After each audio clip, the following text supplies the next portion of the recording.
ਮੁਲਕ ਭਾਰਤ ਹੋਏਗਾ ਜਿੱਥੇ 69% ਜਿਹੜਾ ਸਿਰਫ ਟੈਕਸ ਲੱਗਦਾ ਹੈ ਤੇਲ ਦੇ ਉੱਤੇ।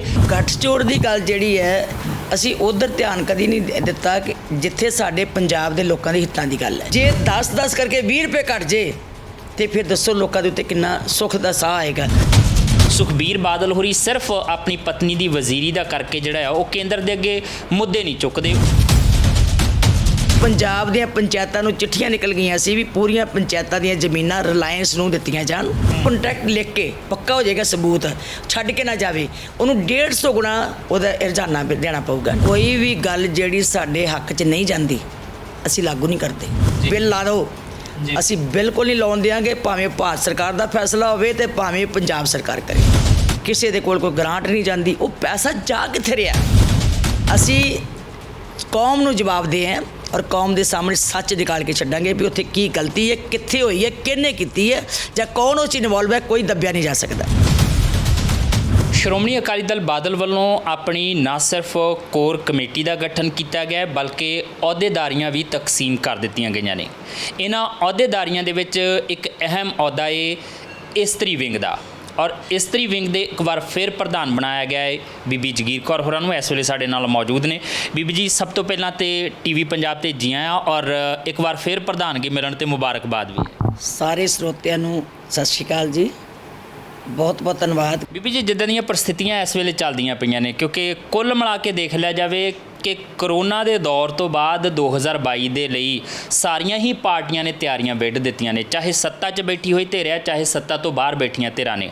ਤੇ ਫਿਰ ਇਸ ਜੱਦੋ-ਜਹਿਦ ਦੇ ਵਿੱਚ ਜਾਂ ਇਸ ਲੜਾਈ ਦੇ ਵਿੱਚ ਇਸਤਰੀ ਵਿੰਗ ਜਿਹੜਾ ਅਕਾਲੀ ਦਲ ਦਾ ਆ, ਜਿਹਦੀ ਨੁਮਾਇੰਦਗੀ ਤੁਹਾਨੂੰ ਇੱਕ ਵਾਰ ਫਿਰ ਮਿਲੀ ਆ, ਉਹ ਕਿਸ ਤਰੀਕੇ ਦਾ ਆਪਣਾ ਯੋਗਦਾਨ ਨਿਭਾ ਰਿਹਾ ਜਾਂ ਕਿਹੜੀਆਂ ਵਿਉਂਤਬੰਦੀਆਂ ਇਸ ਵੇਲੇ ਕਰ ਰਹੇ ਹੋ 2022 ਦੇ ਲਈ ਆਪਣੀ ਪਾਰਟੀ ਨੂੰ ਮਜ਼ਬੂਤ ਕਰਨ ਲਈ? ਜਿਉਂ ਤੋਂ ਲੈ ਕੇ ਇਸਤਰੀ ਵਿੰਗ ਸਥਾਪਿਤ ਹੋਇਆ, ਮੇਰਾ ਖਿਆਲ ਹੈ ਕਿ ਪੂਰੇ ਪੰਜਾਬ 'ਚ ਨਹੀਂ, ਹਿੰਦੁਸਤਾਨ ਨੇ ਵਰਲਡ ਲੈਵਲ 'ਤੇ ਪਤਾ ਲੱਗ ਗਿਆ ਕਿ ਸ਼੍ਰੋਮਣੀ ਅਕਾਲੀ ਦਲ ਦਾ ਇੱਕ ਇਸਤਰੀ ਵਿੰਗ ਹੈ।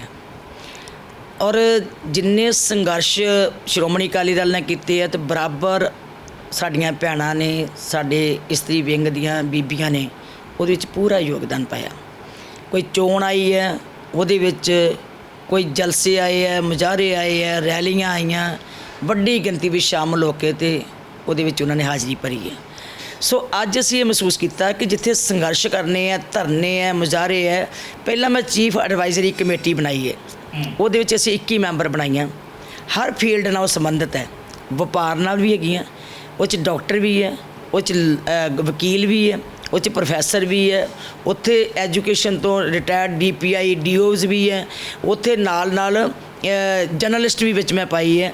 ਇਸੇ ਤਰ੍ਹਾਂ ਅਸੀਂ ਵੱਖ-ਵੱਖ ਫੀਲਡ ਦੀਆਂ ਵਿੱਚ ਬੀਬੀਆਂ ਸਮਾਜ ਵਿੱਚ ਜਿਹੜੀਆਂ ਵਿਚਰਦੀਆਂ, ਸੋਸ਼ਲ ਵਰਕਰ ਹੈ, ਉਹਨਾਂ 'ਚ ਵੀ ਪੜ੍ਹੀਆਂ ਲਿਖੀਆਂ ਔਰ ਚੰਗੀਆਂ ਸੂਝਵਾਨ ਔਰਤਾਂ ਰੱਖੀਆਂ। ਸਾਬਕਾ ਮੰਤਰੀ ਨੇ, ਮੈਂਬਰ SGPC ਹੈ, ਧਾਰਮਿਕ ਪੱਖ ਤੋਂ ਵੀ ਸਾਰੇ ਤਰ੍ਹਾਂ ਦਾ ਅਸੀਂ ਗੁਲਦਸਤਾ ਬਣਾ ਲਿਆ। ਕੁੱਲ ਮਿਲਾ ਕੇ ਵੀ ਕਿਹਾ ਜਾ ਸਕਦਾ ਕਿ ਜਿਹੜਾ ਤੁਹਾਡਾ ਪੁਰਾਣਾ ਤਜਰਬਾ ਸੀਗਾ, ਲੰਬੇ ਸਮੇਂ ਤੋਂ ਤੁਸੀਂ ਇਸਤਰੀ ਵਿੰਗ ਦੇ ਪ੍ਰਧਾਨ ਰਹੇ ਹੋ, ਉਸ ਤਜਰਬੇ ਨੂੰ ਇਸ ਵਾਰ ਇੱਕ ਨਵੀਂ ਉਚਾਈ ਦੇਣ ਦੀ ਵੀ ਕੋਸ਼ਿਸ਼ ਕਰ ਰਹੇ ਹੋ, ਨਵੀਆਂ ਵਿਉਂਤਾਂ ਵੀ ਘੜੀਆਂ ਜਾ ਰਹੀਆਂ ਨੇ। ਜਦੋਂ ਤੁਸੀਂ ਸੰਘਰਸ਼ ਦੀ ਗੱਲ ਕਰਦੇ ਹੋ ਤੇ ਸ਼੍ਰੋਮਣੀ ਅਕਾਲੀ ਦਲ ਬਾਦਲ ਦੇ ਵੱਲੋਂ ਆਉਣ ਵਾਲੀ 7 ਤਰੀਕ ਨੂੰ ਇੱਕ ਸੰਘਰਸ਼ ਵਿੱਢਿਆ ਜਾ ਰਿਹਾ ਵੱਧ ਰਹੀਆਂ ਤੇਲ ਦੀਆਂ ਕੀਮਤਾਂ ਨੂੰ ਲੈ ਕੇ। ਉਸ ਸੰਘਰਸ਼ ਦੇ ਵਿੱਚ ਜਿਹੜਾ ਅਕਾਲੀ ਦਲ ਦੇ ਇਸਤਰੀ ਵਿੰਗ ਦੀ ਕੀ ਭੂਮਿਕਾ ਰਹੇਗੀ? ਸ਼੍ਰੋਮਣੀ ਅਕਾਲੀ ਦਲ ਬਰਾਬਰ ਦਾ ਸਤਿਕਾਰ ਦਿੰਦੀ ਹੈ ਔਰ ਇਸਤਰੀ ਵਿੰਗ ਜਿਹੜਾ ਕਿਤੇ ਵੀ ਮੁਜ਼ਾਹਰੇ ਹੁੰਦੇ ਆ, ਧਰਨੇ ਹੋਏ ਆ, ਵਿੱਚ ਜਾ ਕੇ ਸ਼ਾਮਲ ਹੁੰਦੇ। ਅੱਜ ਵੀ ਜਿਹੜਾ ਅਸੀਂ 7 ਤਰੀਕ ਦਾ ਪ੍ਰੋਗਰਾਮ ਹੈ ਉਹ ਇਸੇ ਤਰ੍ਹਾਂ ਦਿੱਤਾ ਕਿ ਭਾਵੇਂ ਅਸੀਂ ਵੱਡੇ ਮੁਜ਼ਾਹਰੇ ਨਹੀਂ ਕਰ ਸਕਦੇ ਕਿਉਂਕਿ ਮਜਬੂਰੀਆਂ ਨੇ ਸਾਡੀਆਂ।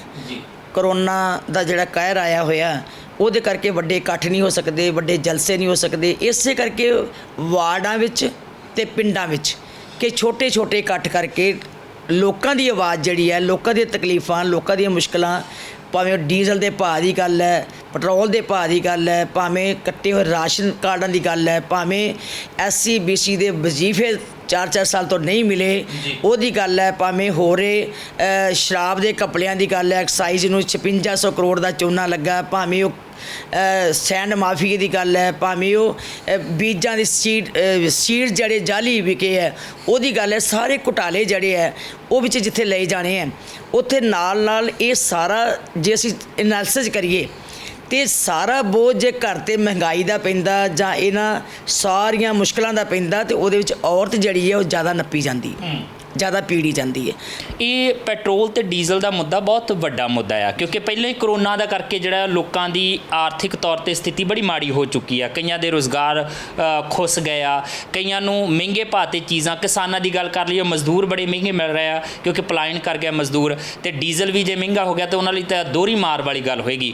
ਹੁਣ ਇਹ ਜਿਹੜੀਆਂ ਕੀਮਤਾਂ ਵਧੀਆਂ ਆ, ਲੱਗਦਾ ਨਹੀਂ ਹੈ ਚਾਹੇ ਸੂਬਾ ਸਰਕਾਰ ਹੈ ਤੇ ਚਾਹੇ ਕੇਂਦਰ ਸਰਕਾਰ ਹੈ, ਇਹ ਲੋਕ ਹਿੱਤਾਂ ਦੇ ਬਾਰੇ ਸੋਚਣ ਦੀ ਬਜਾਏ ਆਪਣੇ ਖਜ਼ਾਨਿਆਂ ਬਾਰੇ ਜ਼ਿਆਦਾ ਸੋਚ ਰਹੀਆਂ ਨੇ। ਦੇਖੋ, ਇਸੇ ਕਰਕੇ ਜਦੋਂ ਸਰਬ ਪਾਰਟੀ ਮੀਟਿੰਗ ਹੋਈ ਹੈ, ਭਾਵੇਂ ਉਹ ਸਰਬ ਪਾਰਟੀ ਮੀਟਿੰਗ ਨਹੀਂ ਸੀ ਬਣ ਗਈ ਸੀ ਵੀ ਇੱਕ ਨੁਮਾਇੰਦੇ ਉਹਨਾਂ ਨੇ ਸੱਦੇ ਸੀਗੇ ਕੈਪਟਨ ਸਾਹਿਬ ਨੇ, ਉਹਦੇ ਵਿੱਚ ਵੀ ਸਰਦਾਰ ਸੁਖਬੀਰ ਸਿੰਘ ਬਾਦਲ ਪ੍ਰਧਾਨ ਸਾਹਿਬ ਨੇ ਇੱਕ ਗੱਲ ਕਹੀ ਸੀ ਕਿ CM ਸਾਹਿਬ, ਇਹ ਜਿਹੜਾ ਮੁੱਦਾ ਇਹ ਬਹੁਤ ਹੀ ਗੰਭੀਰਤਾ ਨਾਲ ਸੋਚਣ ਵਾਲਾ। ਅੱਜ ਇੱਥੇ ਪੈਟਰੋਲ ਮਹਿੰਗਾ ਹੋਇਆ, 29% ਅਸੀਂ ਉੱਤੇ ਲਾਉਂਦੇ ਹਾਂ, ਵੈਟ ਲਾਉਂਦੇ ਹਾਂ, ਟੈਕਸ ਲਾਉਂਦੇ ਹਾਂ ਜੀ, ਔਰ 33 ਰੁਪਏ ਟੈਕਸ ਜਿਹੜਾ ਤੁਸੀਂ ਉਹਦੇ 'ਚ ਪਾਉਂਦੇ ਹੋ। ਇਸੇ ਤਰ੍ਹਾਂ ਭਾਰਤ ਸਰਕਾਰ ਜਿਹੜੀ ਹੈ ਉਹ 19 ਰੁਪਏ ਐਕਸਾਈਜ਼ ਦੇ ਲਾਉਂਦੀ ਹੈ। ਅਸੀਂ ਕਿਉਂ ਨਾ ਹੋਵੇ ਕਿ ਜਿਹੜਾ ਇਹ ਇੰਨਾ ਵੱਡਾ ਟੈਕਸ ਅਸੀਂ ਲੋਕਾਂ 'ਤੇ ਬੋਝ ਪਾਉਂਦੇ ਹਾਂ, ਅਸੀਂ ਪਹਿਲਾਂ ਇੱਥੋਂ ਥੋੜ੍ਹਾ ਘਟਾ ਕੇ ਫਿਰ ਅਸੀਂ ਭਾਰਤ ਸਰਕਾਰ ਕੋਲ ਜਾਈਏ।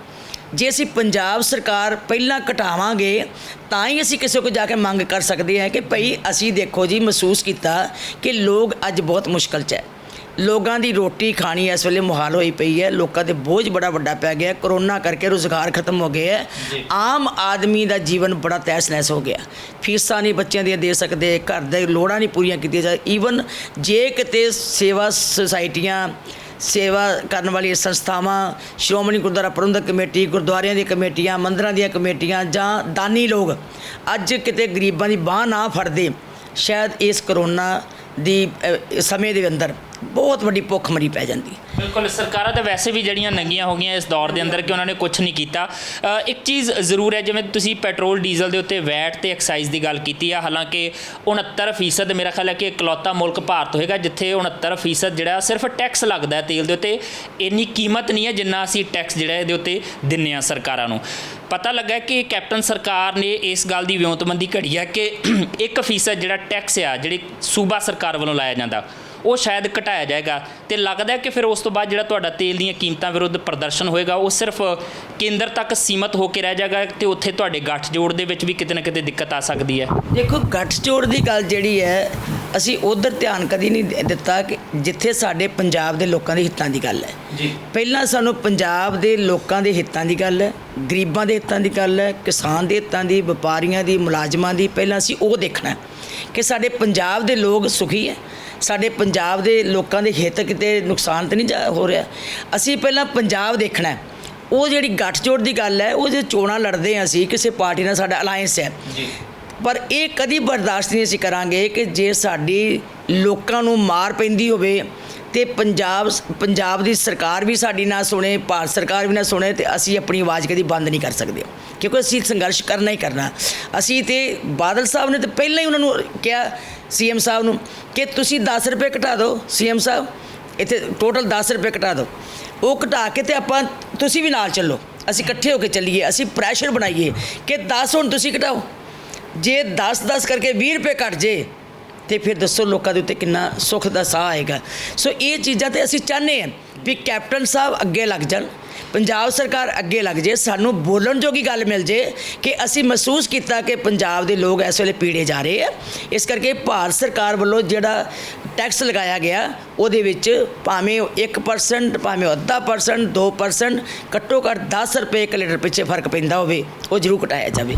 ਸੋ ਤੁਸੀਂ ਕਹਿੰਦੇ ਆ ਕਿ ਤੁਸੀਂ ਕਿਸਾਨਾਂ ਦੀ ਗੱਲ ਕਰਨੀ ਆ, ਪੰਜਾਬ ਦੀ ਗੱਲ ਕਰਨੀ ਆ, ਪੰਜਾਬੀਆਂ ਦੀ ਗੱਲ ਕਰਨੀ ਆ, ਪਰ ਵਿਰੋਧੀ ਧਿਰਾਂ ਇਹ ਕਹਿੰਦੀਆਂ ਨੇ ਕਿ ਸੁਖਬੀਰ ਬਾਦਲ ਹੋਰੀ ਸਿਰਫ ਆਪਣੀ ਪਤਨੀ ਦੀ ਵਜ਼ੀਰੀ ਦਾ ਕਰਕੇ ਜਿਹੜਾ ਆ ਉਹ ਕੇਂਦਰ ਦੇ ਅੱਗੇ ਮੁੱਦੇ ਨਹੀਂ ਚੁੱਕਦੇ। ਉਹਦੇ ਲਈ ਫਿਰ ਉਹ ਜਿਹੜੇ ਕਿਸਾਨਾਂ ਨੂੰ ਲੈ ਕੇ ਆਰਡੀਨੈਂਸ ਆਇਆ ਉਹਨਾਂ ਦਾ ਵੀ ਜ਼ਿਕਰ ਛੇੜਿਆ ਜਾਂਦਾ ਆ, ਬਿਜਲੀ ਸੋਧ ਬਿੱਲ ਦਾ ਜ਼ਿਕਰ ਛੇੜਿਆ ਜਾਂਦਾ ਆ, ਔਰ ਹੋਰ ਨੁਕਤਿਆਂ ਦੇ ਉੱਤੇ ਵੀ ਗੱਲ ਕੀਤੀ ਜਾਂਦੀ ਹੈ ਕਿ ਫੈਡਰਲ ਢਾਂਚੇ ਦੇ ਉੱਤੇ ਕੇਂਦਰ ਜਿਹੜੀ ਆ ਉਹ ਸੱਟ ਮਾਰ ਰਹੀ ਹੈ, ਜਦਕਿ ਅਕਾਲੀ ਦਲ ਉਸ ਮੁੱਦੇ ਦੇ ਉੱਤੇ ਬੋਲਦਾ ਨਜ਼ਰ ਨਹੀਂ ਆ ਰਿਹਾ। ਉਸ ਆਰਡੀਨੈਂਸ ਦੇ ਵਿੱਚ ਕੋਈ ਵੱਖਰਾ ਨਹੀਂ ਜਿਹੜਾ ਆਰਡੀਨੈਂਸ ਕੈਪਟਨ ਸਾਹਿਬ ਨੇ ਆਪਣੀ ਸਰਕਾਰ 'ਚ 2017 ਦੇ ਵਿੱਚ ਸੋਧ ਕਰਕੇ ਐਕਟ ਬਣਾਇਆ ਜੀ, ਉਹ ਆਰਡੀਨੈਂਸ ਸੇਮ ਜਿਹੜਾ ਅੱਜ ਭਾਰਤ ਸਰਕਾਰ ਬਣਾ ਰਹੀ ਹੈ।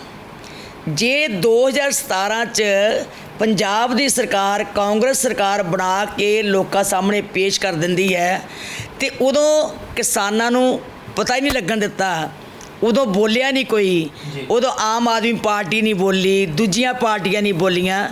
ਅੱਜ ਉਹੀ ਐਕਟ, ਉਹੀ ਆਰਡੀਨੈਂਸ ਜੇ ਭਾਰਤ ਸਰਕਾਰ ਵੱਲੋਂ ਆਇਆ ਤੇ ਉਹਦੇ ਵਿੱਚ ਕਿਸੇ ਕਿਸਮ ਦੀ ਕੋਈ ਓਬਜੈਕਸ਼ਨ ਵਾਲੀ ਗੱਲ ਨਹੀਂ, ਤਾਂ ਫਿਰ ਗੁੰਮਰਾਹਕੁਨ ਪ੍ਰਚਾਰ ਵਾਲੀ ਗੱਲ ਹੈ। ਆਰਡੀਨੈਂਸ ਵਿੱਚ ਕੀ ਹੈ ਜੀ ਕਿ ਮੰਡੀਆਂ, ਸਰਕਾਰੀ ਮੰਡੀ ਦੇ ਨਾਲ ਕੋਈ ਪ੍ਰਾਈਵੇਟ ਕੰਪਨੀ ਆਪਣੀ ਖਰੀਦ ਕਰ ਸਕਦੀ ਹੈ, ਇਹੀ ਹੈ ਨਾ, ਯਾਰਡ ਬਣਾ ਸਕਦੀ। ਇਹੀ 2017 ਦੇ ਵਿੱਚ ਕੈਪਟਨ ਅਮਰਿੰਦਰ ਸਿੰਘ ਨੇ ਸੋਧ ਕੀਤੀ ਹੈ APMC ਵਿੱਚ ਕਿ ਜਿਹੜੀ ਮੰਡੀ ਬਣੀ ਹੈ ਉਹ 'ਤੇ 10 ਏਕੜ 15 ਏਕੜ ਕੋਈ ਯਾਰਡ ਬਣਾ ਸਕਦੀ ਪ੍ਰਾਈਵੇਟ ਕੰਪਨੀ ਤੇ ਉਹ ਖਰੀਦ ਕਰ ਸਕਦੀ ਹੈ। ਫਿਰ ਉਹਨਾਂ ਨੇ ਜਿਹੜਾ ਪਹਿਲਾਂ ਇਹਨਾਂ ਨੇ ਕਹਿੰਦੇ ਜੀ ਇੰਟਰਨੈਸ਼ਨਲ ਮਲਟੀ ਇੰਟਰਨੈਸ਼ਨਲ ਕੰਪਨੀਆਂ ਆ ਜਾਣਗੀਆਂ। ਹੁਣ ਮਲਟੀ ਇੰਟਰਨੈਸ਼ਨਲ ਕੰਪਨੀਆਂ ਤੇ ਪਹਿਲਾਂ ਹੀ ਪੰਜਾਬ ਦੇ ਵਿੱਚ ਕੰਮ ਕਰ ਰਹੀਆਂ ਜੀ।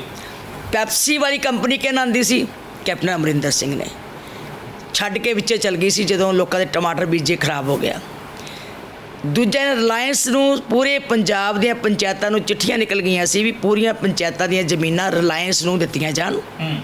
ਉਦੋਂ ਉਹ ਮਲਟੀ ਇੰਟਰਨੈਸ਼ਨਲ ਕੰਪਨੀ ਨਹੀਂ, ਉਹ ਦਿੱਤੀਆਂ ਜਾਣ, ਉਹ ਆਪਣੇ ਮਾਲ ਬਣਾਉਣ, ਆਪਣੇ ਕੁਛ ਕਰਨ, ਉਹ ਆਪਣੇ ਉੱਥੇ ਕਾਰੋਬਾਰ ਖੋਲ੍ਹਣ, ਜੋ ਵੀ ਕਰਨਗੇ ਪੰਚਾਇਤਾਂ ਨੂੰ ਉਹ ਜ਼ਮੀਨ ਇਹਨਾਂ ਨੇ ਉਹਨਾਂ ਨੂੰ ਵੇਚਣ ਵਾਸਤੇ ਕਹਿ ਦਿੱਤਾ ਸੀ। ਅੱਗੇ ਇੱਕ ਚੀਜ਼ ਇਹਦੇ ਵਿੱਚ ਮੈਂ ਜੀ ITC ਕੰਪਨੀ, ਹੁਣ ਜਦੋਂ ਉਹ ਫੂਡ ਪ੍ਰੋਸੈਸਿੰਗ ਦੇ ਵਿੱਚ ITC ਕੰਪਨੀ ਇੱਥੇ ਲੱਗਾ ਸਾਡੇ ਕਪੂਰਥਲੇ 'ਚ ਉਦਘਾਟਨ ਲਾਇਆ, ਭਾਵੇਂ ਸਾਡੀ ਸਰਕਾਰ ਨੇ ਸੀ, ਪਰ ਜਦੋਂ ਕੈਪਟਨ ਸਾਹਿਬ ਨੇ ਉਦਘਾਟਨ ਕਰਨਾ ਸੀ ਤੇ ਕਰੋੜਾਂ ਰੁਪਏ ਦਾ ਇਹਨਾਂ ਨੇ ਉਸ ਵੇਲੇ ਇਸ਼ਤਿਹਾਰ ਦਿੱਤੇ ਕਿ ਸਾਡੇ ਵਾਸਤੇ ਇੱਕ ਵਰਦਾਨ ਆਈ ITC ਕੰਪਨੀ, ਔਰ ਇੱਕ ਵੀ ਮਲਟੀਨੈਸ਼ਨਲ ਕੰਪਨੀ 1 ਵੀ ਰੁਪਈਆ ਟੈਕਸ ਦਾ ਨਹੀਂ ਦਿੰਦੀ ਪੰਜਾਬ ਸਰਕਾਰ ਨੂੰ। ਅੱਜ ਇਹ ਕਿੱਦਾਂ ਉਹਨਾਂ ਦੇ ਖਿਲਾਫ ਬੋਲ ਸਕਦੀਆਂ ਜਦੋਂ ਕਿ ਆਲਰੇਡੀ ਐਗਜ਼ਿਸਟ ਕਰ ਰਹੀਆਂ, ਆਲਰੇਡੀ ਉਹਦੇ 'ਚ ਕੋਈ ਇੱਕ ਅੱਖਰ ਨਹੀਂ। ਤੀਜੀ ਜਿਹੜੀ ਗੱਲ ਕੰਟਰੈਕਟ ਦੀ ਗੱਲ ਕਰਦੇ ਆ, ਕੰਟਰੈਕਟ ਪਾਲਿਸੀ ਕਿਉਂ ਆਈ ਹੈ? ਕਿਉਂਕਿ ਜਦੋਂ ਇਹ ਕੰਟਰੈਕਟ ਪਾਲਿਸੀ ਬਾਦਲ ਸਾਹਿਬ ਨੇ ਉਦੋਂ ਬਣਾਈ ਸੀ, ਉਹਦਾ ਕਾਰਨ ਕੀ ਸੀ ਕਿ ਜਦੋਂ ਇਹਨਾਂ ਨੇ ਮੰਗਾਈ ਸੀ ਉਹ ਜਿਹੜੀ ਟਮਾਟਰਾਂ ਵਾਲੀ, ਕਿਹੜੀ ਮੈਂ ਪੈਪਸੀ ਵਾਲੀ ਜਿਹੜੀ ਗੱਲ ਕੀਤੀ ਸੀ, ਉਹ ਆਈ, ਉਹਨੇ ਟਮਾਟਰ ਬਜਾਤੇ ਲੱਖਾਂ ਏਕੜ ਜ਼ਮੀਨ ਲੋਕਾਂ ਦੇ ਵਿੱਚ। ਉਹ ਜਦੋਂ ਫਿਰ ਟਮਾਟਰ ਉਹਨਾਂ ਕੋਲ ਚੱਕੇ ਨਹੀਂ ਗਏ, ਲੋਕ ਮਰ ਗਏ ਵਿਚਾਰੇ, ਜ਼ਿਮੀਂਦਾਰਾਂ ਨੇ ਬੀਜੇ ਸੀਗੇ, ਵਿੱਚੇ ਛੱਡ ਕੇ ਚੱਲ ਗਈ। ਫਿਰ ਬਾਦਲ ਸਾਹਿਬ ਨੇ ਮਹਿਸੂਸ ਕੀਤਾ ਸੀ ਵੀ ਜੇ ਇਹ ਕੰਪਨੀ ਇੱਦਾਂ ਛੱਡ ਕੇ ਚੱਲ ਜੇ ਤਾਂ ਫਿਰ ਕਦੀ ਵੀ ਨਹੀਂ ਕਿਸਾਨ ਜਿਹੜਾ ਉੱਠ ਸਕਦਾ। ਉਹਨਾਂ ਨੇ ਫਿਰ ਉਹ ਬਣਾਈ ਸੀ, ਪਾਲਿਸੀ ਬਣਾਈ ਸੀ ਵੀ ਕੰਟਰੈਕਟ ਬੇਸ ਦੇ ਉੱਤੇ, ਤਾਂ ਇਹ ਬਣੀ ਉੱਤੋਂ ਸਾਰੀ ਕਿ ਜੇ ਕੋਈ ਬਜਾਵੇ, ਜੇ ਕੋਈ ਕਰਦੇ ਕੰਟਰੈਕਟ ਲਿਖ ਕੇ ਪੱਕਾ ਹੋ ਜਾਏਗਾ ਸਬੂਤ, ਛੱਡ ਕੇ ਨਾ ਜਾਵੇ, ਉਹਨੂੰ 150 ਗੁਣਾ ਉਹਦਾ ਰੁਝਾਨਾ ਦੇਣਾ ਪਊਗਾ। 150 ਗੁਣਾ ਛੋਟੀ ਗੱਲ ਨਹੀਂ ਹੈ, ਬਹੁਤ ਚੰਗੀ ਗੱਲ ਹੈ ਜਿਹੜੇ ਇਹ ਕਦਮ ਕਿਸਾਨਾਂ ਦੇ ਪੱਖ ਦੇ ਹੈ। ਪਰ ਇੱਕ ਚੀਜ਼ ਜ਼ਰੂਰ ਹੈ, ਜਦੋਂ ਅਸੀਂ ਫੈਡਰਲ ਢਾਂਚੇ ਦੀ ਗੱਲ ਕਰਦੇ ਹਾਂ ਬੀਬੀ ਜੀ, ਚਾਹੇ ਪ੍ਰਕਾਸ਼ ਸਿੰਘ ਬਾਦਲ ਹੋਰਾਂ ਦੀ ਸਰਕਾਰ ਹੈ ਉਹ ਫੈਸਲਾ ਲੈਂਦੀ ਹੈ, ਚਾਹੇ ਕੈਪਟਨ ਅਮਰਿੰਦਰ ਸਿੰਘ ਹੋਰਾਂ ਦੀ ਸਰਕਾਰ ਹੈ ਉਹ ਫੈਸਲਾ ਲੈਂਦੀ ਹੈ, ਇਹ ਪੰਜਾਬ ਸਰਕਾਰ ਫੈਸਲਾ ਲੈਂਦੀ ਹੈ। ਜਦੋਂ ਪੰਜਾਬ ਦੇ ਫੈਸਲੇ ਜਾਂ ਪੰਜਾਬ ਦੇ ਉਹ ਨੁਕਤੇ ਜਿਹੜੇ ਪੰਜਾਬ ਦੇ ਹੱਥ ਆ, ਤਾਕਤਾਂ ਹੈਗੀਆਂ, ਕੈਪਟਨ ਸਾਹਿਬ ਦਾ ਫੈਸਲਾ ਜੇ ਤੁਹਾਡੀ ਸਰਕਾਰ ਕੱਲ੍ਹ ਆਉਂਦੀ ਹੈ ਤੁਸੀਂ ਬਦਲ ਵੀ ਸਕਦੇ ਹੋ, ਪਰ ਜਦੋਂ ਕੇਂਦਰ ਵੱਲੋਂ ਇਹ ਫੈਸਲੇ ਲਾਗੂ ਕਰ ਦਿੱਤੇ ਜਾਣਗੇ, ਕੀ ਸੂਬਿਆਂ ਦੇ ਕੋਲ ਹੱਕ ਬਚੇਗਾ ਕਿ ਉਹ ਕੇਂਦਰ ਦੇ ਜਾ ਕੇ ਕਹਿ ਸਕਣ ਕਿ ਅਸੀਂ ਇਹ ਕਾਨੂੰਨ ਪਸੰਦ ਨਹੀਂ ਕਰਦੇ, ਨੂੰ ਬਦਲਿਆ ਜਾਵੇ? ਦੇਖੋ, ਕੋਈ ਵੀ ਗੱਲ ਜਿਹੜੀ ਸਾਡੇ ਹੱਕ 'ਚ ਨਹੀਂ ਜਾਂਦੀ ਅਸੀਂ ਲਾਗੂ ਨਹੀਂ ਕਰਦੇ ਜੀ। ਜਦੋਂ ਪਿਛਲੀ ਵਾਰੀ ਅਸੀਂ ਬਿੱਲ ਲਾਇਆ, ਜਿਹੜੇ ਮਾਫ ਕੀਤੇ ਸੀ ਨਾ ਬਿਜਲੀ ਦੇ ਬਿੱਲ ਕਿਸਾਨਾਂ ਨੂੰ ਜੀ, ਸਾਡੇ ਪ੍ਰੈਸ਼ਰ ਪਾਇਆ ਗਿਆ ਸੀ ਉੱਤੇ ਕਾਂਗਰਸੀ ਸਰਕਾਰ ਵੱਲੋਂ ਕਿ ਇਹ ਬਿੱਲ ਲਾਓ, ਇਹ ਬਿੱਲ ਲਾਓ। ਬਾਦਲ ਸਾਹਿਬ ਨੇ ਕਿਹਾ ਬਿਲਕੁਲ ਨਹੀਂ ਲਾਵਾਂਗਾ ਜੀ। 6000 ਕਰੋੜ ਰੁਪਈਆ ਸਾਲ ਦਾ ਬੋਰਡ ਨੂੰ ਸਰਕਾਰ ਵੱਲੋਂ ਬਾਦਲ ਸਾਹਿਬ ਜਮ੍ਹਾਂ ਕਰਾਉਂਦੇ ਸੀ, ਕਹਿੰਦੇ ਮੈਂ ਬਿੱਲ ਨਹੀਂ ਲਾਉਣੇ, ਕਿਉਂਕਿ ਮੇਰੇ ਲੋਕਾਂ ਦੇ ਨਾਲ ਮੈਂ ਵਾਅਦਾ ਕੀਤਾ ਹੋਇਆ, ਮੈਂ ਉਹਨਾਂ ਨੂੰ ਇੱਕ ਵਾਰੀ ਬਿੱਲ ਮਾਫ ਕੀਤੇ, ਮੈਂ ਨਹੀਂ ਲਾਉਣੇ ਕਿਉਂਕਿ ਮੈਂ ਆਪਣਾ ਚੋਣ ਮੈਨੀਫੈਸਟੋ ਵਿੱਚ ਜਿਹੜਾ ਵਾਅਦਾ ਕੀਤਾ ਮੈਂ ਵਾਪਸ ਨਹੀਂ ਲੈਣਾ। ਹੁਣ ਜਿਹੜਾ ਇਹ ਕਹਿੰਦੇ ਆ ਕਿ ਉੱਥੇ ਬਿਜਲੀ ਦੀ ਗੱਲ ਕਰਦੇ ਆ, ਅਸੀਂ ਫਿਰ ਪੰਜਾਬ ਦੇ ਲੋਕਾਂ ਨਾਲ ਖੜੇ ਹਾਂ, ਅਸੀਂ ਹਰਗਿਜ਼ ਨਹੀਂ ਬਰਦਾਸ਼ਤ ਕਰਾਂਗੇ। ਜੇ ਕਹਿੰਦੇ ਆ ਨਾ ਵੀ ਉੱਤੋਂ ਸਾਨੂੰ ਕਹਿੰਦੇ ਆ ਕਿ ਬਿਜਲੀ ਦੇ ਵਿੱਚ ਇਸ ਤਰ੍ਹਾਂ ਕੀਤਾ ਜਾਏ ਤੇ ਬਿੱਲ ਲਾ ਦਿਓ, ਅਸੀਂ ਬਿਲਕੁਲ ਨਹੀਂ ਲਾਉਣ ਦਿਆਂਗੇ, ਭਾਵੇਂ ਭਾਰਤ ਸਰਕਾਰ ਦਾ ਫੈਸਲਾ ਹੋਵੇ ਤੇ ਭਾਵੇਂ ਪੰਜਾਬ ਸਰਕਾਰ ਕਰੇ, ਅਸੀਂ ਬਰਦਾਸ਼ਤ ਹੀ ਨਹੀਂ ਕਰਦੇ। ਕਿਉਂਕਿ ਜਿਹੜੇ ਲੋਕਾਂ ਦੇ ਨਾਲ ਕੀਤੇ ਵਾਅਦੇ ਜਾਂ ਦਿੱਤੀਆਂ ਸਹੂਲਤਾਂ ਅਸੀਂ ਮਹਿਸੂਸ ਕਰਦੇ ਕਿਸਾਨ 'ਤੇ ਬੋਝ ਹੈ। ਹੁਣ ਇਹ ਲੋਕਾਂ ਨੂੰ ਇਹ ਜਿਹੜਾ ਦੇਖੋ ਜੀ, ਜਿਹੜਾ ਹੈਗਾ ਨਾ ਜੀ ਆਰਡੀਨੈਂਸ ਜੀ, ਉਹਦੇ ਵਿੱਚ ਤੇ ਕੋਈ ਵੱਖਰੀ ਗੱਲ ਹੈ ਹੀ ਨਹੀਂ। ਜਿਹੜਾ ਕੈਪਟਨ ਸਾਹਿਬ ਨੇ ਕੀਤਾ, ਇੱਕ ਵੀ ਲਾਈਨ ਨਹੀਂ, ਬਾਰ-ਬਾਰ ਸਰਦਾਰ ਸੁਖਬੀਰ ਸਿੰਘ ਬਾਦਲ ਜੀ ਨੇ ਕਿਹਾ, ਪ੍ਰਧਾਨ ਜੀ ਨੇ, ਵੀ ਇੱਕ ਵੀ ਲਾਈਨ ਮੈਨੂੰ ਦਿਖਾ ਦਿਓ ਜਿਹੜੀ ਕਿਸਾਨ ਦੇ ਖਿਲਾਫ ਜਾਂਦੀ ਹੈ। ਜੇ 1% ਸਿਰਫ ਖਰੀਦ ਪ੍ਰਾਈਵੇਟ ਏਜੰਸੀਆਂ ਕਰਦੀਆਂ 1%, ਬਾਕੀ ਸਾਰੀ ਸਰਕਾਰੀ ਖਰੀਦ ਹੁੰਦੀ ਹੈ ਸਾਰੀ। ਅੱਜ ਤੱਕ 1% ਹੋਈ ਹੈ। ਜੇ ਮੰਨ ਲਓ ਤੁਹਾਨੂੰ ਟੈਕਸ ਤੁਸੀਂ ਨਹੀਂ ਲੈਂਦੇ, ਇਹ ਸਰਕਾਰ ਤੁਹਾਡੀ ਪੰਜਾਬ ਸਰਕਾਰ ਹੈ, ਲਾ ਦਿਓ ਜੀ। ਸਾਨੂੰ ਕੀ ਇਤਰਾਜ਼ ਹੈ? ਤੁਸੀਂ ਕੰਪਨੀਆਂ ਤੇ ਲਾਉਣਾ ਟੈਕਸ ਤੁਸੀਂ ਲਾਣਾ, ਪੰਜਾਬ ਸਰਕਾਰ ਨੇ ਲਾਉਣਾ ਨਾ। ਇਹ ਲਾ ਦੇਣ ਜੀ, ਨਾ ਲਾ ਦੇਣ, ਇਹ ਤਾਂ ਪੰਜਾਬ ਸਰਕਾਰ ਦੀ ਮਰਜ਼ੀ ਹੈ ਨਾ। ਜੇ 140 ਕਰੋੜ ਰੁਪਏ ਦਾ ਟੈਕਸ ਨਹੀਂ ਆ ਰਿਹਾ, ਨੁਕਸਾਨ ਹੋ ਰਿਹਾ ਮੰਨ ਲਓ, ਤੇ ਜਿਹੜਾ ਕਿਸਾਨ ਹੈ ਹੋ ਸਕਦਾ ਉਹਨੂੰ 200 ਕਰੋੜ ਦਾ ਫਾਇਦਾ ਹੋ ਜੇ ਕਿਸਾਨਾਂ ਨੂੰ। ਕਈ ਵਾਰੀ ਪ੍ਰਾਈਵੇਟ ਕੰਪਨੀ ਜ਼ਿਆਦਾ ਰੇਟ ਵੀ ਦੇ ਦਿੰਦੀ ਹੈ।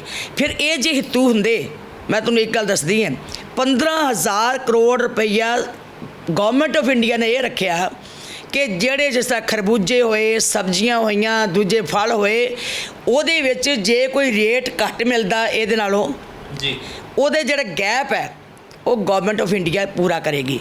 ਤੇ ਉਹਨੇ ਚਿੱਠੀਆਂ ਕੱਢਦੀ ਹੈ ਕਿ ਕੋਈ ਸਰਕਾਰ, ਹਰ ਸਰਕਾਰ ਜਿਹੜੀ ਹੈ ਉਹ ਕਲੇਮ ਕਰੋ ਜਿਹੜੇ ਤੁਹਾਡਾ ਨੁਕਸਾਨ ਹੋਇਆ ਰੇਟ ਦਾ, ਭਾਅ ਦਾ ਕਮੀ ਆਈ ਹੈ। ਤੇ 2500 ਕਰੋੜ ਰੁਪਈਆ ਮੇਰਾ ਖਿਆਲ ਲੈ ਬੈਠੀ ਹੈ ਹਰਿਆਣਾ ਗਵਰਨਮੈਂਟ। ਜੀ, ਪੰਜਾਬ ਗਵਰਨਮੈਂਟ ਨੇ 1 ਰੁਪਈਆ ਨਹੀਂ ਲਿਆ, 1 ਰੁਪਈਆ ਨਹੀਂ ਪੰਜਾਬ ਗਵਰਨਮੈਂਟ ਨੇ। ਉਹਦੇ ਵਿੱਚ ਪੰਜਾਬ ਗਵਰਨਮੈਂਟ ਨੂੰ ਤਾਂ ਇਹਦਾ GST ਦਾ ਪੈਸਾ ਨਹੀਂ ਮਿਲਿਆ, ਬਾਕੀ ਹੋਰ ਚੀਜ਼ਾਂ ਕਿੱਥੋਂ ਮਿਲਣੀਆਂ, ਉਹ ਅਜੇ ਪੂਰਾ ਨਹੀਂ ਮਿਲਿਆ। ਦੇਖੋ ਜੀ, GST ਦਾ ਜਦੋਂ ਲੱਗੀ ਸੀ ਨਾ ਜੀ, ਸਭ ਤੋਂ ਵੱਧ ਜਿਹੜੀ ਪ੍ਰੇਜ਼ ਕੀਤੀ ਸੀ ਨਾ ਉਹ ਕੈਪਟਨ ਸਾਹਿਬ ਨੇ ਕੀਤੀ ਸੀ ਔਰ ਮਨਪ੍ਰੀਤ ਸਿੰਘ ਬਾਦਲ ਸਾਹਿਬ ਨੇ ਕੀਤੀ ਸੀ ਵੀ 50% ਸ਼ੇਅਰ ਸਾਨੂੰ ਆ ਜਾਇਆ ਕਰਨਾ, ਸਾਨੂੰ ਫਾਇਦਾ ਬੜਾ ਹੋਣਾ। ਉੱਥੋਂ GST ਆ ਰਿਹਾ, ਕਿੰਨਾ ਆਇਆ, ਕੁਝ ਰਹਿ ਗਿਆ, ਉਹ ਤੇ ਜਿੰਨਾ ਉੱਥੇ ਵੀ ਅਕਸਰ ਕਰੋਨਾ ਦਾ ਤਾਂ ਸਾਰੇ ਦੇਸ਼ ਵਿੱਚ ਹੀ ਹੈ। ਹੁਣ ਜਿੰਨਾ ਉੱਥੇ ਬਜਟ 'ਚ ਆਉਂਦਾ ਹੋਏਗਾ ਉਹ ਆਪਣੇ ਸ਼ੇਅਰ ਭੇਜੀ ਜਾਂਦੇ ਆ, ਉਹਨਾਂ ਨੂੰ ਕਰੋਨਾ ਦੀ ਬਿਮਾਰੀ ਦੇ ਲਾਉਣ ਵਾਸਤੇ ਵੀ ਭੇਜਿਆ ਪੈਸਾ। ਇਹ ਕਹਿੰਦੇ ਕੁਝ ਨਹੀਂ ਆਇਆ, ਪਰ ਜਦੋਂ ਤੁਸੀਂ ਸੈਂਟਰ ਦੇ ਵਜ਼ੀਰਾਂ ਨੂੰ ਸੁਣਦੇ ਹੋ ਕਿੰਨਾ ਪੈਸਾ ਗਣਾਉਂਦੇ ਹੋ, ਡਾਟੇ ਅਨੁਸਾਰ ਗਣਾਉਂਦੇ ਆ। ਇਹ ਤਾਂ ਕਹਿੰਦੇ ਆ ਵੀ ਰਾਸ਼ਨ ਵੀ ਨਹੀਂ ਆਇਆ। 1 ਕਰੋੜ 41 ਲੱਖ ਲੋਕਾਂ ਵਾਸਤੇ ਰਾਸ਼ਨ ਪਹੁੰਚ ਚੁੱਕਿਆ। 1 ਕਰੋੜ 41 ਲੱਖ ਲੋਕਾਂ ਦਾ 70% ਜਿਹੜੀ ਪਾਪੂਲੇਸ਼ਨ ਹੈ ਉਹ ਪੰਜਾਬ ਜੀ, ਉਹਦਾ ਰਾਸ਼ਨ ਉੱਥੇ ਆਇਆ। ਹੁਣ ਗਿਆ ਕਿੱਥੇ ਹੈ ਜੀ? ਉਹਦਾ ਕਪੜਾ ਵੱਡਾ ਹੋ ਗਿਆ। 5 ਕਿਲੋ ਦੇ ਹਿਸਾਬ ਨਾਲ ਇੱਕ ਪਰ ਜੀ ਸੀਗਾ ਜਿਹੜੀ ਕਣਕ ਆਈ ਜੀ, ਜੇ 5 ਜੀ ਹੈ ਤਾਂ 25 ਕਿਲੋ ਦੇਣੀ ਸੀ। ਇਹਨਾਂ ਨੇ ਕਿਸੇ ਨੂੰ 10-10 ਕਿਲੋ ਦੇ ਦਿੱਤੀ ਪਹਿਲਾਂ, ਫਿਰ ਬਾਅਦ 'ਚ 5-5 ਕਿਲੋ ਦੇ ਦਿੱਤੀ। ਫਿਰ ਜਿਹੜੇ ਲੱਖਾਂ ਕਾਰਡ ਕੱਟ ਦਿੱਤੇ ਹੈ ਉਹ ਸਮਾਨ ਕਿੱਥੇ ਗਿਆ? ਉਹ ਰਾਸ਼ਨ ਕਿੱਥੇ ਗਿਆ? ਉਹ ਲੱਖਾਂ ਕਾਰਡ ਜਿਹੜੇ ਕੱਟੇ ਹੈ, ਫਿਰ ਅਸੀਂ ਹਾਈ ਕੋਰਟ 'ਚ ਅਸੀਂ ਗਏ ਹਾਂ ਜੀ, ਅਕਾਲੀ ਦਲ ਨੇ ਉੱਥੇ ਪਾਈ, ਰਿਟ ਪਾਈ, ਉੱਥੇ ਫੈਸਲਾ ਹੋਇਆ ਕਿ 1 ਹਫ਼ਤੇ ਦੇ ਵਿੱਚ ਇਹ ਜਿਹੜਾ ਰਾਸ਼ਨ ਦਿੱਤਾ ਜਾਵੇ। ਨੀਲੇ ਕਾਰਡ ਦੁਬਾਰਾ ਜੇ ਤੁਸੀਂ ਕਰਨੇ ਹੈ ਸਰਵੇ ਕਰਾ ਕੇ ਦੁਬਾਰਾ ਦੇਖੋ ਗਲਤ ਕਿਹੜੇ ਤੇ ਸਹੀ ਕਿਹੜੇ, ਪਰ ਜਿਹੜੇ ਬਣੇ ਹੋਏ ਹੈ ਉਹਨਾਂ ਨੂੰ ਪਹੁੰਚਾਓ, ਪਰ ਅੱਜ ਤੱਕ ਨਹੀਂ ਦਿੱਤਾ ਜੀ। ਨੀਲੇ ਕਾਰਡ ਨਾ ਦੁਬਾਰਾ ਸਰਵੇ ਸ਼ੁਰੂ ਹੋਇਆ ਤੇ ਨਾ ਹੀ ਉਹ ਰਾਸ਼ਨ ਜਿਹੜਾ ਉਹਨਾਂ ਦੇ ਘਰਾਂ 'ਚ ਗਿਆ। ਸੋ ਇਹਦੇ 'ਚ ਵੀ ਘੁਟਾਲਾ ਹੋ ਗਿਆ, ਗਰੀਬਾਂ ਦੇ ਸਮਾਨ 'ਚ ਵੀ। SC BC ਦਾ ਸਕਾਲਰਸ਼ਿਪ ਸਕੀਮ ਜਿਹੜੀ ਹੈ ਉਹਨਾਂ ਦਾ ਮੇਰੇ ਖਿਆਲ 4 ਸਾਲ ਦਾ ਅਜੇ ਤੱਕ ਪੈਸਾ ਨਹੀਂ ਦੇ ਸਕੇ ਜੀ। ਦੱਸੋ, ਮੈਂ ਤਾਂ ਹੈਰਾਨ ਹਾਂ ਜੀ। ਟੈਕਸ ਕੋਈ ਘਟਾਏ ਨਹੀਂ, ਵੈਟ ਕੋਈ ਘਟਾਇਆ ਨਹੀਂ, ਬਿਜਲੀ ਦੇ ਬਿੱਲ ਤਾਂ ਵਧਦੇ ਜਾ ਰਹੇ ਹੈ। ਸਾਰੇ ਪਾਸੇ ਇਹਨਾਂ ਨੇ ਵਾਧੂ ਟੈਕਸ ਲਾਤੇ, ਵਾਧੂ ਵੈਟ ਲਾਤੇ, ਵਾਧੂ ਸਾਰੇ ਪੈਸਾ ਕਮਾ ਰਹੇ ਹੈ। ਖਾਦਾਂ ਵਿੱਚ ਇਹਨਾਂ ਨੇ ਘਪਲੇ ਕਰ ਛੱਡੇ, ਘੁਟਾਲਾ ਉੱਥੇ ਹੋ ਗਿਆ। ਸੈਂਡ ਮਾਫੀਆ ਇਹਨਾਂ ਨੇ ਭਾਰੂ ਕਰ ਦਿੱਤਾ, ਉੱਥੇ ਕੋਈ ਪੈਸਾ ਨਹੀਂ ਜਮ੍ਹਾਂ ਹੋ ਰਿਹਾ। ਜਿਹੜਾ 7 ਗਰੁੱਪ ਬਣਾਏ ਸੀ ਉਹਨਾਂ ਨੇ 26 ਕਰੋੜ ਮਹੀਨੇ ਦਾ ਬਣਦਾ ਸੀ ਜਮ੍ਹਾਂ ਕਰਾਉਣਾ ਜੀ, 26 ਕਰੋੜ 'ਚ ਇਹਨਾਂ ਨੇ ਕਹਿਤਾ ਜੀ ਇਹਨਾਂ ਨੂੰ ਬੜਾ ਘਾਟਾ ਪੈ ਰਿਹਾ। ਰੇਤਾ ਦੇ ਉੱਤੇ ਟਿੱਪਰ ਚੱਲ ਰਹੇ ਆ, ਟਰੱਕ ਨਿਕਲ ਰਹੇ ਆ, ਉਹ ਕਿੱਧਰ ਜਾ ਰਹੇ ਆ? ਤੇ 4 ਕਰੋੜ 80 ਲੱਖ ਦੇ ਉੱਤੇ ਉਹਨਾਂ ਨੂੰ ਆ ਕੇ ਛੱਡ ਦਿੱਤਾ। ਇਹਦਾ ਮਤਲਬ ਇਹ ਰਲ ਕੇ ਉਹਨਾਂ ਨੇ ਕੀਤਾ ਕਿ ਉਹ ਸਾਡੇ ਘਰਾਂ 'ਚ ਜਾਣ ਦਿਓ, ਸਾਡੇ ਪੱਲੇ 'ਚ ਆਊਗਾ। ਇਹ 4 ਕਰੋੜ 80 ਲੱਖ ਰੁਪਏ ਜਮ੍ਹਾਂ ਕਰਾਉਣਗੇ, ਬਾਕੀ ਮਾਫ। 21 ਕਰੋੜ ਰੁਪਈਆ ਮਹੀਨੇ ਦਾ ਛੱਡਿਆ ਇਹਨਾਂ ਨੇ, 21 ਕਰੋੜ। ਦੂਜਾ ਸ਼ਰਾਬ ਦਾ ਐਕਸਾਈਜ਼ ਦਾ ਮਹਿਕਮਾ ਇੱਕ ਐਸਾ ਜਿਹਦੇ 'ਚੋਂ ਸਭ ਤੋਂ ਵੱਡੀ ਆਮਦਨ ਆਉਂਦੀ ਸਰਕਾਰ ਨੂੰ ਜੀ। ਦੱਸੋ, ਉੱਥੇ ਜਾਲੀ ਫੈਕਟਰੀਆਂ ਸ਼ਰਾਬ ਦੀਆਂ ਫੜੀਆਂ ਗਈਆਂ, ਡੇਰਾ ਬੱਸੀ 'ਚੋਂ, ਪਟਿਆਲੇ 'ਚੋਂ, ਖੰਨੇ 'ਚੋਂ, ਕਿੱਥੇ ਕਿੱਥੇ ਦੱਸੀਏ। ਉਹ ਜਾਲੀ ਫੈਕਟਰੀਆਂ ਸ਼ਰਾਬ ਦੀਆਂ ਲੱਖਾਂ ਰੁਪਏ ਦੀ ਸ਼ਰਾਬ 50-50 ਲੱਖ ਦੀ ਦਿਹਾੜੀ 'ਚ ਨਿਕਲੀ। ਉਹ ਪੈਸਾ 5600 ਕਰੋੜ ਦਾ ਇਹਨਾਂ ਨੂੰ ਚੂਨਾ ਲਾਇਆ ਉਹਨੂੰ ਆਪਣੇ ਬਜਟ ਨੂੰ।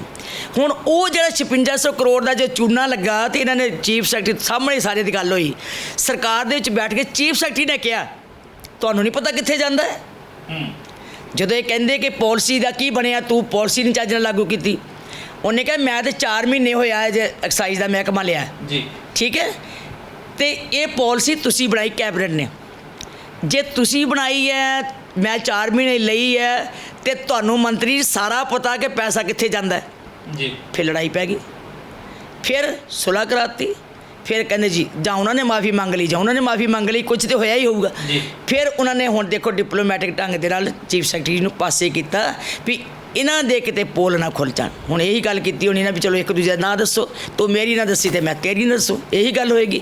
ਸੋ ਇਹ ਚੀਜ਼ਾਂ ਅਸੀਂ ਨਹੀਂ ਕਹਿੰਦੇ, ਇਹਨਾਂ ਦੇ ਮੰਤਰੀ ਬੋਲ ਰਹੇ। ਕੱਲ ਸ਼ਮਸ਼ੇਰ ਸਿੰਘ ਦੂਲੋ ਬੋਲਿਆ, ਸ਼ਮਸ਼ੇਰ ਸਿੰਘ ਦੂਲੋ ਨੇ ਕਿਹਾ ਵੀ ਬਹੁਤ ਔਖੇ ਆ ਜੀ, ਇਹ ਤਾਂ ਇੰਨੇ 100 ਕਰੋੜ ਰੁਪਈਆ ਖਾ ਗਏ, ਇੱਥੇ ਇੰਨਾ ਘਪਲਾ ਹੋ ਗਿਆ। ਇਹਨਾਂ ਦੇ MLA, ਇਹਨਾਂ ਦੇ ਮੰਤਰੀ ਕੋਈ ਸੰਤੁਸ਼ਟ ਹੈ? ਅਸੀਂ ਤਾਂ ਚਲੋ ਬਾਅਦ ਦੀ ਗੱਲ ਹੈ ਨਾ, ਵੀ ਅਸੀਂ ਤਾਂ ਬੋਲਣਾ ਹੀ ਬੋਲਣਾ, ਪਰ ਜਿਹੜੇ ਇਹਨਾਂ ਦੇ ਆਪਣੇ MLA, ਇਹਨਾਂ ਦੇ ਮਿਨਿਸਟਰ ਕੋਈ ਸੈਟਿਸਫਾਈ ਨਹੀਂ। ਕਿਉਂ?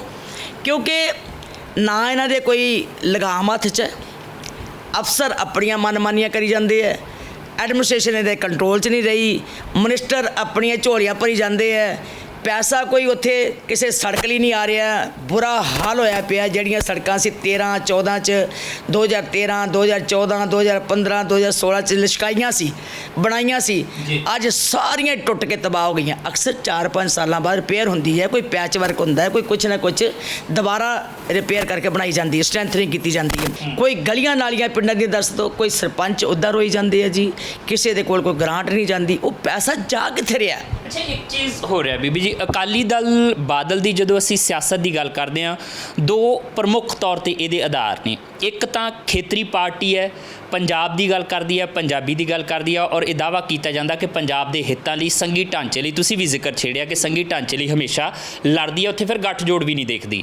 ਦੂਸਰਾ ਹੈਗਾ ਪੰਥਕ ਮਸਲਾ, ਪੰਥਕ ਮਸਲੇ ਨੂੰ ਵੀ ਆਪਣੇ ਨਾਲ ਲੈ ਕੇ ਚੱਲਦੀ ਆ। ਤੁਸੀਂ ਸ਼੍ਰੋਮਣੀ ਗੁਰਦੁਆਰਾ ਪ੍ਰਬੰਧਕ ਕਮੇਟੀ ਦੇ ਪ੍ਰਧਾਨ ਵੀ ਰਹਿ ਚੁੱਕੇ ਆ। ਪਿਛਲੇ ਕੁਝ ਦਿਨਾਂ ਦੇ ਵਿੱਚ ਇੱਦਾਂ ਦੇ ਮਾਮਲੇ ਨਿਕਲ ਕੇ ਸਾਹਮਣੇ ਆਏ ਜਿਹੜੇ ਕਹਿ ਸਕਦੇ ਹਾਂ ਕਿ ਪੰਥਕ ਤੌਰ ਤੇ ਕਿਤੇ ਨਾ ਕਿਤੇ ਸ਼੍ਰੋਮਣੀ ਅਕਾਲੀ ਦਲ ਦੇ ਲਈ ਮੁਸ਼ਕਲਾਂ ਪੈਦਾ ਕਰ ਸਕਦੇ ਆ।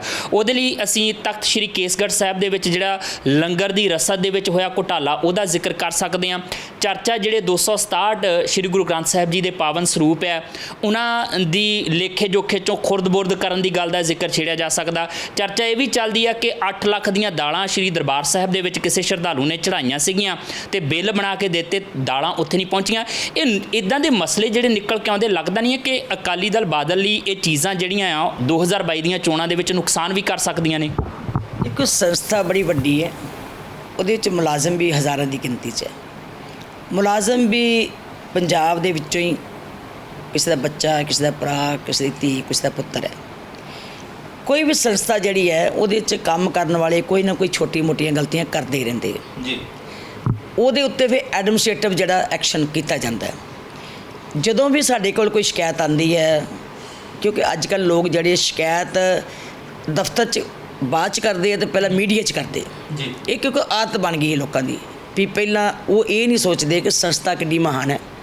ਇਹਨੂੰ ਬਦਨਾਮ ਕਰਨ ਤੋਂ ਪਹਿਲਾਂ ਆਪਾਂ ਸੋਚੀਏ ਵੀ ਇਹ ਗਲਤੀ ਕਿੱਥੇ ਹੈ। ਕੋਈ ਮੁਲਾਜ਼ਮ ਕਿਸੇ ਥਾਂ ਵੀ ਹੋਵੇ, ਭਾਵੇਂ ਸਰਕਾਰ 'ਚ ਹੋਵੇ ਤੇ ਭਾਵੇਂ ਕਿਸੇ ਧਾਰਮਿਕ ਅਦਾਰੇ 'ਚ ਹੋਵੇ, ਛੋਟੀਆਂ-ਮੋਟੀਆਂ ਗਲਤੀਆਂ ਮੁਲਾਜ਼ਮ ਕਰ ਦਿੰਦੇ, ਪਰ ਸ਼੍ਰੋਮਣੀ ਗੁਰਦੁਆਰਾ ਪ੍ਰਬੰਧਕ ਕਮੇਟੀ ਨੇ ਕਦੀ ਵੀ ਕਿਸੇ ਗਲਤ ਮੁਲਾਜ਼ਮ ਨੂੰ ਬਖਸ਼ਿਆ ਨਹੀਂ ਜੀ। ਸਸਪੈਂਡ ਕਰਨ ਦੇ ਯੋਗ ਹੋਵੇ ਸਸਪੈਂਡ ਕੀਤਾ ਜਾਂਦਾ, ਇਨਕੁਆਇਰੀ ਕਰਕੇ ਗਿਲਟੀ ਪਾਇਆ ਜਾਵੇ ਤੇ ਉਹਨੂੰ ਡਿਸਮਿਸ ਕੀਤਾ ਜਾਂਦਾ, ਉਹਨੂੰ ਕਿਸੇ ਕਿਸਮ ਦੇ ਕੋਈ ਬੈਨੀਫਿਟਸ ਨਹੀਂ ਦਿੱਤੇ ਜਾਂਦੇ। ਸੋ ਇਹ ਜਿਹੜਾ ਐਕਸ਼ਨ ਹੈ, ਇਹ ਨਹੀਂ ਹੋ ਸਕਦਾ ਕਿ ਕਿਤੇ ਗਲਤੀ ਹੈ ਤੇ ਐਕਸ਼ਨ ਨਾ ਕੀਤਾ ਜਾਵੇ ਜੀ। ਉਹ ਵੱਖਰੀ ਗੱਲ ਹੈ ਕਿ ਉਹ ਸੰਸਥਾ ਦੇ ਨਾਲ ਲੋਕਾਂ ਦੀਆਂ ਭਾਵਨਾਵਾਂ ਜੁੜੀਆਂ ਹੁੰਦੀਆਂ, ਭਾਵਨਾਵਾਂ ਜਿਹੜੀਆਂ ਜੁੜੀਆਂ ਹੁੰਦੀਆਂ, ਇੱਕਦਮ ਹਾਰਟ ਹੁੰਦਾ ਹੈ ਤੇ ਲੋਕੀ ਕਹਿੰਦੇ ਇਹ ਕੀ ਹੋ ਗਿਆ, ਇਹ ਕੀ ਹੋ ਗਿਆ, ਇਹ ਕੀ ਹੋ ਗਿਆ, ਕਿਉਂਕਿ ਹਰ ਬੰਦੇ ਦੀ ਭਾਵਨਾ ਜੁੜੀ ਹੈ। ਉੱਥੇ ਕੋਈ ਇਹ ਨਹੀਂ ਕਿ ਕਿਸੇ ਮੁਲਾਜ਼ਮ ਦੀ ਜੁੜੀ, ਕਿਸੇ ਦੀ ਜਾਂ ਕਿਸੇ ਸਰਪੰਚ ਦੀ ਜੁੜੀ ਜਾਂ ਪੰਚ ਦੀ।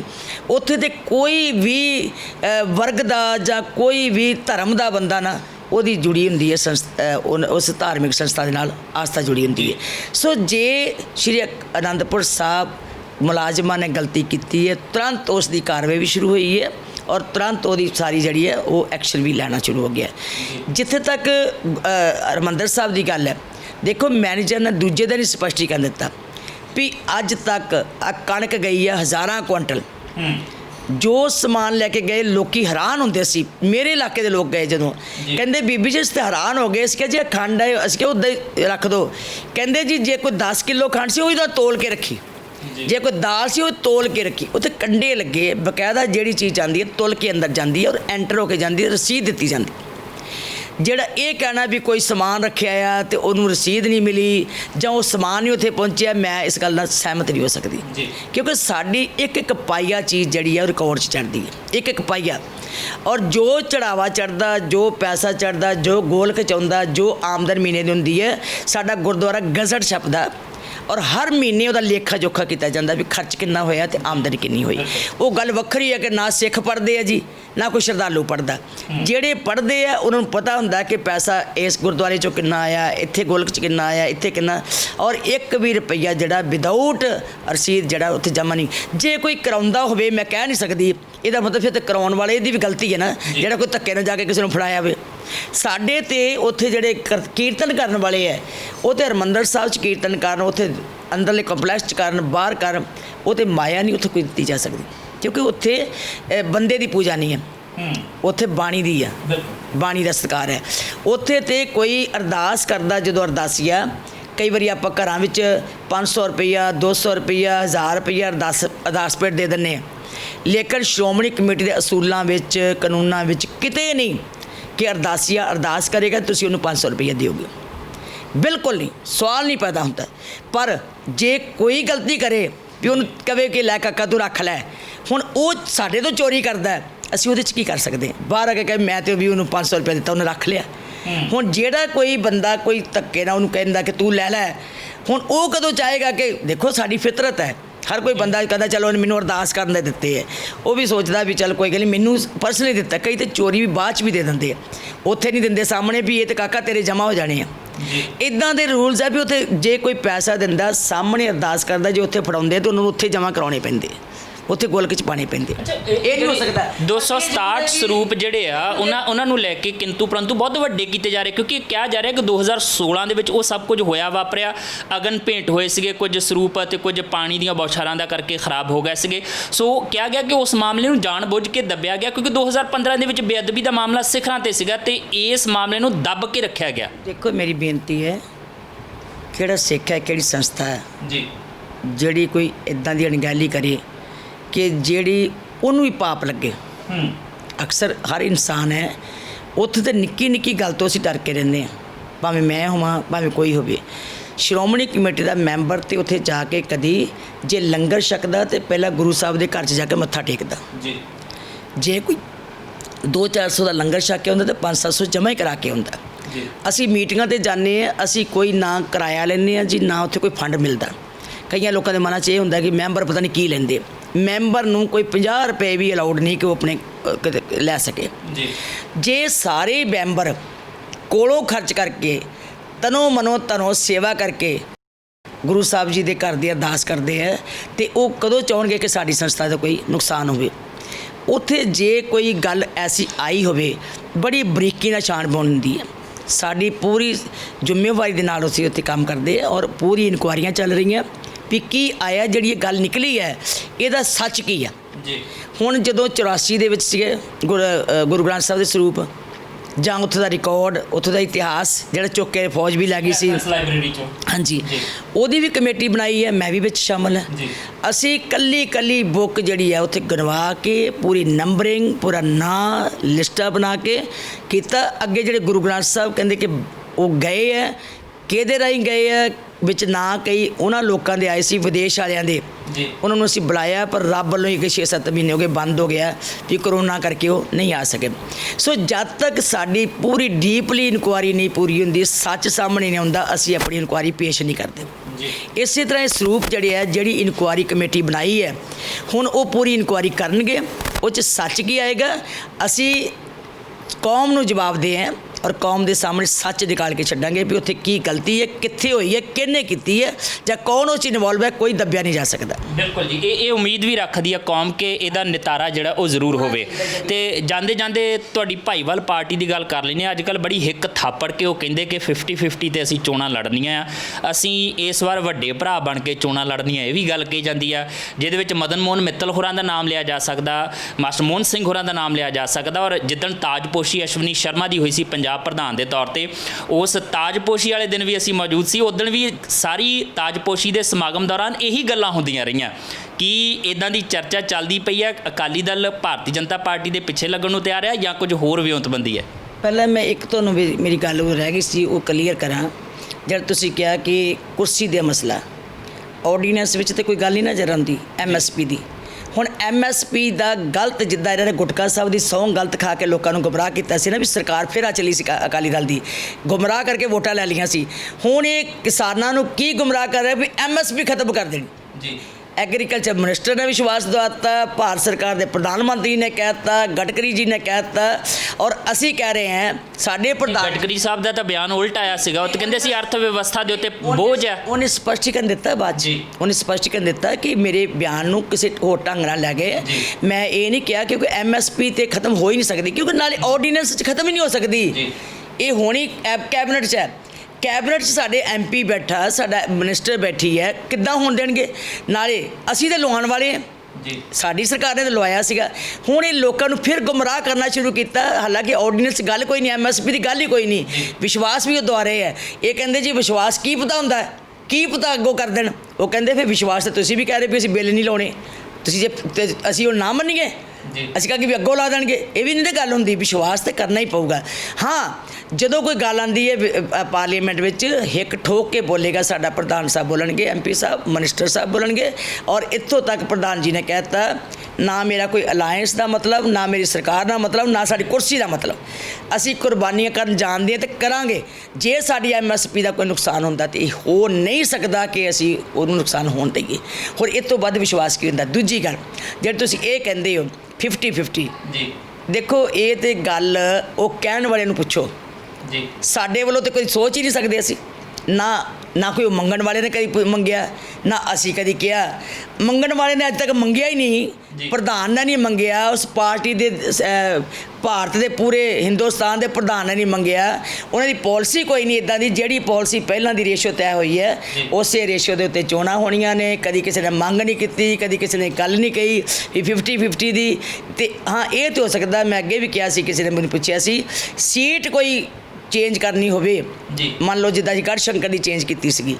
ਜਦੋਂ ਸੀਟਾਂ ਹੁੰਦੀਆਂ ਕਈ ਵਾਰ ਬੰਦਾ ਕਹਿੰਦਾ ਜੀ ਉੱਥੇ ਬੀਜੇਪੀ ਦਾ ਬੰਦਾ ਜਿੱਤ ਸਕਦਾ, ਉੱਥੇ ਅਕਾਲੀ ਦਲ ਦਾ ਜਿੱਤ ਸਕਦਾ, ਉਹ ਸੀਟ ਦੇ ਇੱਕ ਦੂਜੇ ਨੂੰ ਟ੍ਰਾਂਸਫਰ ਕਰ ਲੈਂਦੇ ਆ, ਇੰਟਰਚੇਂਜ ਕਰ ਲੈਂਦੇ ਆ। ਪਰ ਸੀਟਾਂ ਦਾ ਵਾਧਾ ਘਾਟਾ ਮੈਂ ਨਹੀਂ ਸਮਝਦੀ ਕਿ ਉਹ ਸਾਨੂੰ ਕੋਈ ਇੱਦਾਂ ਦੀ ਪਰੇਸ਼ਾਨੀ ਪਾਉਣਗੇ ਜਾਂ ਕੋਈ ਮੰਗ ਰੱਖਣਗੇ, ਅਤੇ ਨਾ ਹੀ ਸਾਡੀ ਕੋਈ ਪਾਲਿਸੀ ਹੈ ਕਿ ਅਸੀਂ ਇਹ ਤੋਂ ਵਧਾਵਾਂਗੇ। ਅਕਾਲੀ ਦਲ 23 ਤੋਂ ਵੱਧ ਸੀਟਾਂ ਦੇਣ ਨੂੰ ਬਿਲਕੁਲ ਤਿਆਰ ਨਹੀਂ ਆ ਭਾਰਤੀ ਜਨਤਾ ਪਾਰਟੀ ਨੂੰ, ਜਾਂ ਜੋ ਪੈਟਰਨ ਚੱਲਦਾ ਉੱਥੇ ਹੀ ਚੋਣ ਲੜੀ ਜਾਏਗੀ। ਜੋ ਪੈਟਰਨ ਚੱਲਦਾ ਉੱਥੇ ਚੋਣ ਲੜਾਂਗੇ, ਜੋ ਪੈਟਰਨ ਚੱਲਦਾ ਉੱਥੇ ਚੋਣ ਲੜੀ ਜਾਏਗੀ। ਫਿਲਹਾਲ ਇਹ ਆਉਣ ਵਾਲਾ ਸਮਾਂ ਦੱਸੇਗਾ ਕਿ ਕਿੱਦਾਂ ਦੀਆਂ ਪਰਿਸਥਿਤੀਆਂ ਬਣਦੀਆਂ ਨੇ। ਅਕਾਲੀ ਦਲ ਵੱਲੋਂ ਇਸਤਰੀ ਵਿੰਗ ਦੇ ਪ੍ਰਧਾਨ ਬੀਬੀ ਜਗੀਰ ਕੌਰ ਹੋਰਾਂ ਵੱਲੋਂ ਕਹਿ ਦਿੱਤਾ ਗਿਆ ਕਿ ਜਿਸ ਰੇਸ਼ੋ ਦੇ ਉੱਤੇ, ਜਿਸ ਗਿਣਤੀ ਤੇ ਪਹਿਲਾਂ ਚੋਣ ਲੜੀ ਜਾਂਦੀ ਸੀ, ਹੁਣ ਵੀ ਉਸੇ ਹੀ ਗਿਣਤੀ ਦੇ ਉੱਤੇ ਚੋਣ ਲੜੀ ਜਾਏਗੀ। ਬੀਬੀ ਜੀ, ਤੁਸੀਂ ਸਾਨੂੰ ਵਕਤ ਦਿੱਤਾ, ਬਹੁਤ ਬਹੁਤ ਸ਼ੁਕਰੀਆ ਗੱਲਬਾਤ ਕਰਨ ਲਈ। ਮਿਹਰਬਾਨੀ ਜੀ, ਤੁਸੀਂ ਮੌਕਾ ਦਿੱਤਾ ਕਿ ਮੈਂ ਸਾਰੇ ਸਰੋਤਿਆਂ ਦੇ ਨਾਲ ਆਪਣੇ ਵਿਚਾਰ ਸਾਂਝੇ ਕਰ ਸਕਾਂ। ਤੁਹਾਡਾ ਸਾਰਿਆਂ ਦਾ ਬਹੁਤ ਧੰਨਵਾਦ, ਚੈਨਲ ਵਾਲਿਆਂ ਦਾ ਬਹੁਤ ਧੰਨਵਾਦ, ਖਾਸ ਕਰਕੇ ਤੁਸੀਂ ਆ ਕੇ ਮੈਨੂੰ ਮੌਕਾ ਦਿੱਤਾ ਕਿ ਮੈਂ ਤੁਹਾਡੇ ਨਾਲ ਗੱਲ ਕਰ ਸਕਾਂ, ਇਹ ਵੀ ਬਹੁਤ ਬਹੁਤ ਧੰਨਵਾਦ ਜੀ। ਸ਼ੁਕਰੀਆ ਜੀ। ਸੋ ਇਸ ਦੇ ਨਾਲ ਹੀ ਆਪਣੇ ਜਸਵੀਰ ਨੂੰ ਵੀ ਦਿਓ ਇਜਾਜ਼ਤ, ਤੇ ਮੇਰੇ ਸਾਥੀ ਕੈਮਰਾਮੈਨ ਪ੍ਰਵੀਨ ਬੌਬੀ ਨੂੰ ਦਿਓ ਇਜਾਜ਼ਤ। ਫਿਰ ਮੁਲਾਕਾਤ ਹੋਏਗੀ, ਤਦ ਤੱਕ ਲਈ ਦੇਖਦੇ ਰਹੋ ਟੀਵੀ ਪੰਜਾਬ। ਸਤਿ ਸ਼੍ਰੀ ਅਕਾਲ ਜੀ, ਮੈਂ ਨਿਰਮਲ ਮਾਨ ਪੂਰਾ ਡੈਟ ਸੈਟਲਮੈਂਟ ਤੋਂ। ਇਹ ਤੁਸੀਂ ਵੀਡੀਓ ਦੇਖ ਰਹੇ ਸੀ ਟੀਵੀ ਪੰਜਾਬ ਦੇ ਉੱਤੇ। ਇਹੋ ਜਿਹੇ ਹੋਰ ਜਾਣਕਾਰੀ ਭਰਪੂਰ ਵੀਡੀਓ ਦੇਖਣ ਵਾਸਤੇ ਟੀਵੀ ਪੰਜਾਬ ਦੇ ਚੈਨਲ ਨੂੰ ਸਬਸਕ੍ਰਾਈਬ ਕਰੋ ਤੇ ਨਾਲ ਹੇਠ ਦਿੱਤੇ ਹੋਏ ਬੈਲ ਆਈਕਨ ਦੇ ਬਟਨ ਦਬਾਓ। ਸਤਿ ਸ਼੍ਰੀ ਅਕਾਲ।